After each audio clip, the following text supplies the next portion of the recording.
الرحیم اللہم صلی علی سیدنا و مولانا محمد معدن الجود والکرم وعلی آلہ واصحابہ وبارک وسلم۔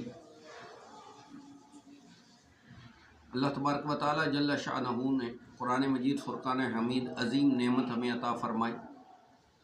آج شب برات 14 شعبان المعظم کا آخری حصہ چل رہا ہے اس وقت، اور 15 شعبان المعظم آیا چاہتی ہے۔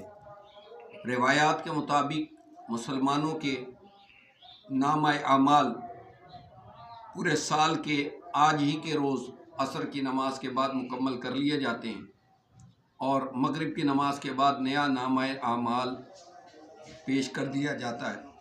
لہٰذا مسلمانوں کو یہ چاہیے کہ مسلمان بالخصوص توبۃ النصوح کی تیاری رکھیں اور اللہ جل شانہ کی بارگاہ میں توبہ کریں، کیونکہ رسالت مآب صلی اللہ علیہ وسلم